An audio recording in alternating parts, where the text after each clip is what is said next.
Welcome, everybody. Second episode of the BareBack Barbarians podcast. I'm here with the man, Teflon, Tony Teflon, Tony Linguini. What's going on, brother? You know what it is, baby. You know how it is. You know how we do. We up in here doing our things, talking about how it is, bro. It's the BareBack Barbarians podcast up in this piece, doing what we do. And we got a doozy for y'all right here, ladies and gentlemen. This one's close to our hearts. All right, we're doing the boxing episode. I wanted to add the Conor McGregor topic with Teflon, but we're gonna do Andy Ruiz, Anthony Joshua rematch right here, right now. What we think of the possibilities, how it's gonna go down, the new news. Because we heard Andy Ruiz is doing a lot of talking recently. Teflon, give me your thoughts on this rematch, bro. Well, when I look at this fight, and first we go back to the first fight, that was a major upset. To me, it was not an upset. I always thought that Anthony Joshua was suspect. I done said that from the beginning. Everybody who was with Anthony Joshua basically based everything about him off the Klitschko fight. Well, the Klitschko fight, he fought an old man, and he did get knocked down that fight too. So he barely survived Klitschko when Klitschko was thoroughly beaten a year and a half before by Tyson Fury pretty easily. So that made me know that there was no way that he was going to be able to maintain this belt, and he was not the fighter that people thought he was when I seen him struggle that much versus Klitschko. So I knew it was just a matter of time. The way they were ducking Deonte Wilder, everything they asked Deonte Wilder to give him, they said, give me $50 million, $75 million, whatever it was. Deontay Wilder's people came up with the money. Then he had another excuse not to fight him. The man's chin has been suspect from the beginning. Dylan White hurt him and almost got him out of there when they fought. So he was lucky to beat Dylan White, in my opinion. So when I look at this fight in the rematch, I really don't see it ending any way than it already did. I don't think that he is what we consider a Lennox Lewis. This is not a Hakeem Rockman type situation where he's going to come back there and Lennox Lewis had a bad day, didn't prepare for that fight. He was out there shooting Ocean's 11, Ocean's 12, one of those movies he was shooting at with actually Vladimir Klitschko at the time, and shooting all that, and he came and took the Hakeem Rockman fight and got knocked out, and then avenged the loss by knocking out Hakeem Rockman. Joshua is not the same fighter Lennox Lewis was. He doesn't have the same chin that Lennox Lewis did, even though Lennox Lewis' chin was not the greatest of chins, it was better than this cat's chin. So I see it ending the exact same way by knockout. Joshua just does not have the heart. There comes a time when you're a boxer that you got to be able to bite down on your mouthpiece when the chips are down and get in there and do what you got to do. And I don't see that with Joshua. I don't see that with any muscularly built fighters. They never really work out when they come in there with a build that he has. So I don't think Anthony Joshua has a chance to beat Anthony Ruiz in this fight. This dude, Anthony Joshua, is chiseled, bruv. You know what he reminds me of? This fight reminded me of Tyson and who's Buster Douglas. Remember how chiseled Buster Douglas was? No, Buster Douglas wasn't. He wasn't in the greatest of shape. I mean, he was in better shape than he had been when he fought Mike Tyson. But Buster Douglas went into that fight with motivation. His mother just passed away.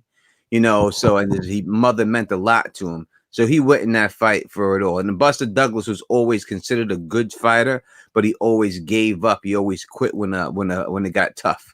And this time he didn't quit. It got tough. He got knocked down. He really lost that fight because there was a long count. But he got up and survived, and he came out and knocked Mike Tyson out the following round. So I wouldn't compare him to Buster Douglas at the particular time. You would have to compare. You know what? I made a mistake. More than Mike Tyson. Not his body. People are comparing what happened to Tyson happened to Anthony Joshua. That Buster Douglas and Andy Ruiz were underestimated, underappreciated. You know what I mean? Andy Ruiz was called Butterbean. He was called Fat Boy. He was called Chef Boyardee. He was called every name in the books. Buster Douglas, same thing. He was a bum. They called him Bum of the Week club, just like with Lewis. with the Brown Bomber back when he was fighting guys. They called him the Bum of the Week Club. Every guy that fought Joe Louis. You know what I mean? Dudes underestimated him, and then boom, one time somebody takes you out. It took a while for Joe Louis to get knocked out. You know what I mean? But Buster Douglas, Andy Ruiz underestimated. What do you think about that? No, I don't think that. I think they're underestimated because people who don't follow boxing underestimate it. If anyone followed boxing, they would know that that wasn't really the case. Buster Douglas was a very solid fighter. He was in a lot of fights and he should have won a lot of fights. It's just that when the going got tough, he would always quit. And they thought that that would happen again when he fought Tyson, that Tyson would go in there and blow him out. And it's really more on Tyson than it is on Buster Douglas. Tyson lost that fight himself. He didn't train that fight. He was doing drugs on the during and after that fight. And that's the bottom line. He had new people in his corner who had no idea how to train a boxer. He had his boys up in there. He just thought he just thought he was going to go in there and blow the dude out. And that's his own fault. So he beat himself. Anthony Joshua, I don't think underestimated this guy.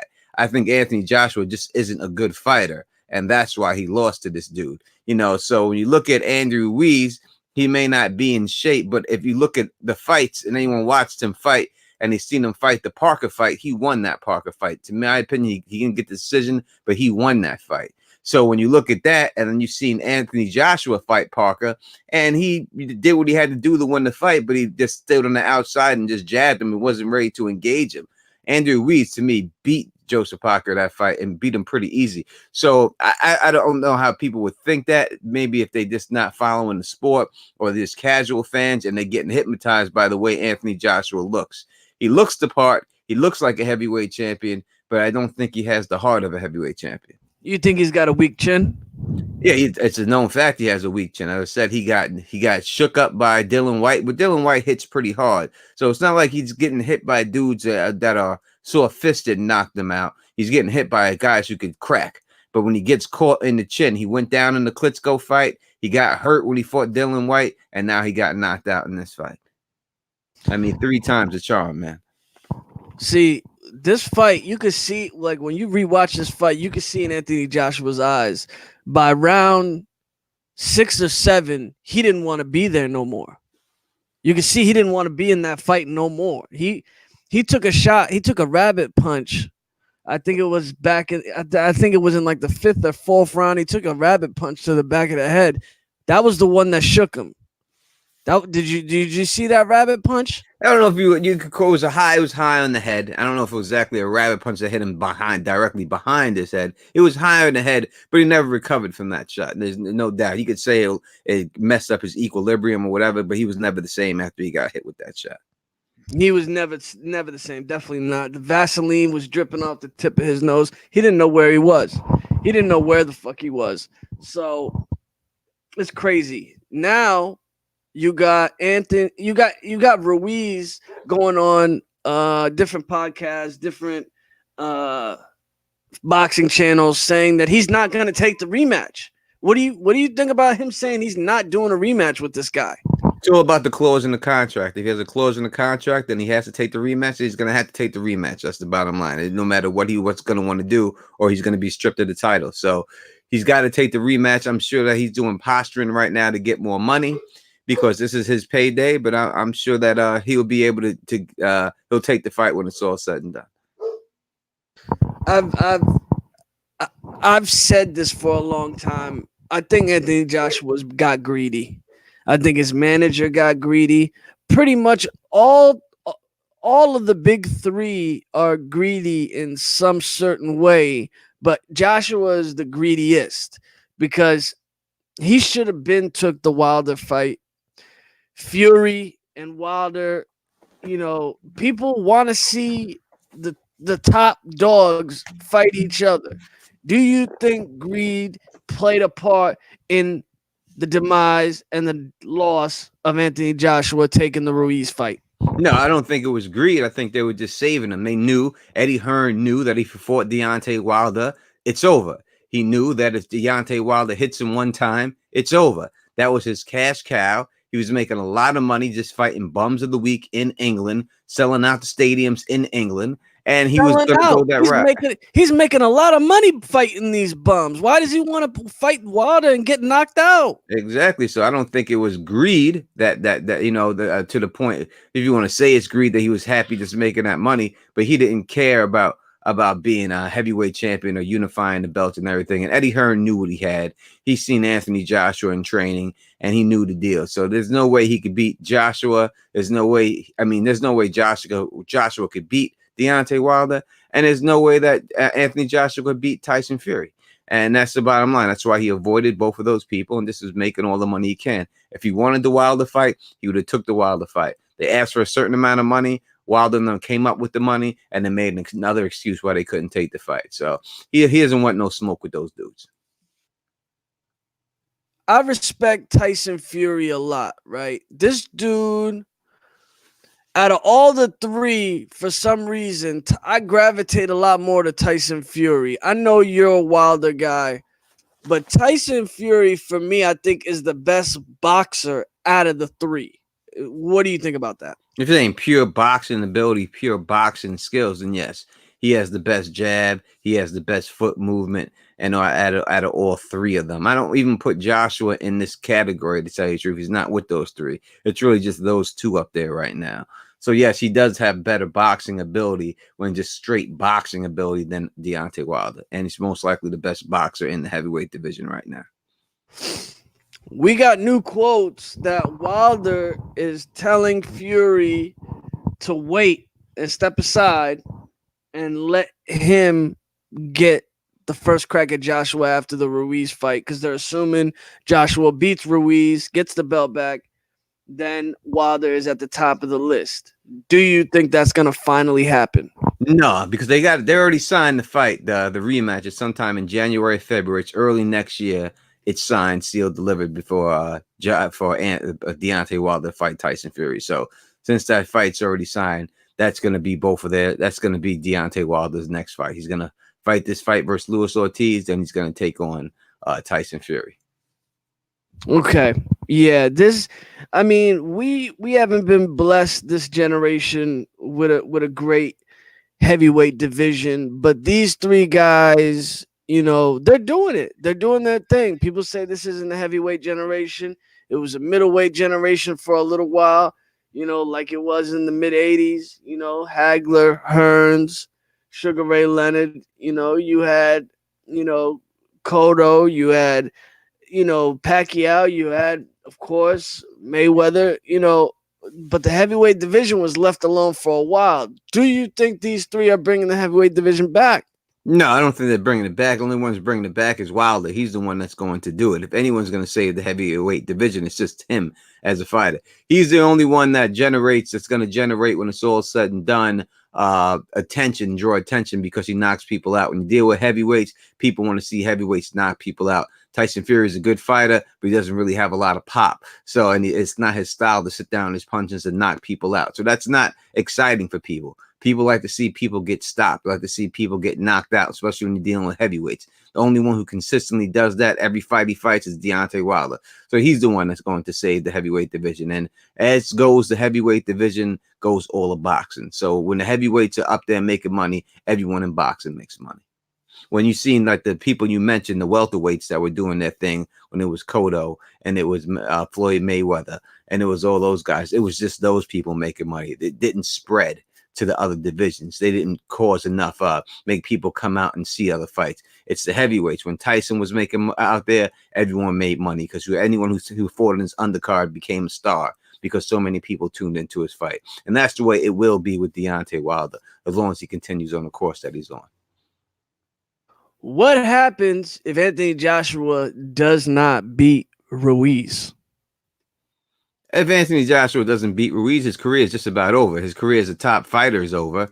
He'll have to go back to square one. I'm sure he'll take the Wilder fight then, but he's going to take it for a significant pay loss. That's how he would always do it when he was fighting, negotiating with Deontay Wilder. He would offer him a absurd contract so that he knew that Deontay Wilder and his people would never accept it, and that was his excuse not to get in the ring. Well, we offered them a contract and they wouldn't take it. Yeah, but your contract was this ridiculous, so 70% you have to take and things like that he was offering. So there's no way he was going to take Deontay Wilder was going to disrespect himself and take that contract, and that's the way it'll be. But this time it'll be the shoes on the other foot. He'll have to take the short end of the stick. And Deontay Wilder get in there and knock him out just to knock him out. It won't be the same on his record, but he'll still take the fight just to knock him out because he still has fans in England and people still will want to see him fight. And the English fans are some of the best boxing fans. They always support their hometown fighters. So I'm sure Deontay Wilder, if he loses this fight to Ruiz and he had a chance to fight Joshua, he'd go over to England and make that money and knock him out. But most likely he'll fight Ruiz if Ruiz wins the fight. Deontay Wilder or schedule a fight with Ruiz for all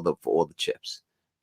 Yeah, when it's all said and done, in all honesty, some people might not like Joshua the way he's been handling the other two in the heavyweight division, Wilder and Fury. He's going to go down as one of the best British boxers.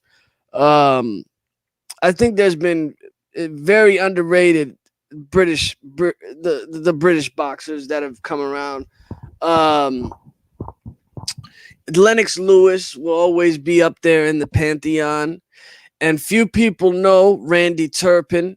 He beat Sugar Ray Robinson when Sugar Ray Robinson was actually taking time off and he went to travel around Europe, but he let people fight him for his belt, which would never happen in today's boxers. And Turpin in England beat him. So Sugar Ray Robinson had to go back to America, lost the belt, and had to schedule a rematch with Randy Turpin to get it back like about 3 months later. So people forget about certain British boxers, but I know these things. They get respect. And I hope, Joshua definitely beats Ruiz. We have to see him fight Deontay Wilder. This is what it is. You know what I mean? If that fight doesn't happen, it's going to go down like Pacquiao Mayweather not being down. You feel me? There are a lot of good English fighters that were out there. I would say a lot of good ones or a couple of great ones, that came out in boxing. But Anthony Joshua is not one of them. He doesn't deserve that moniker to be up there with the greatest English fighters. He's really done nothing, but beat a couple of bums to win it and beat an old Klitschko. So I don't give him any respect as his career sits right now. Okay, can he prove me wrong? Yes. If he proves me wrong, he comes out here, he wins this fight, and he goes out and he knocks out Deontay Wilder and he beats Tyson Fury, then I would change my mind. But I guarantee that's slim to none. He's not doing any of those things. I think he'll lose all 3 fights. Bro, it's the BareBack Barbarians podcast up in this piece doing what we do.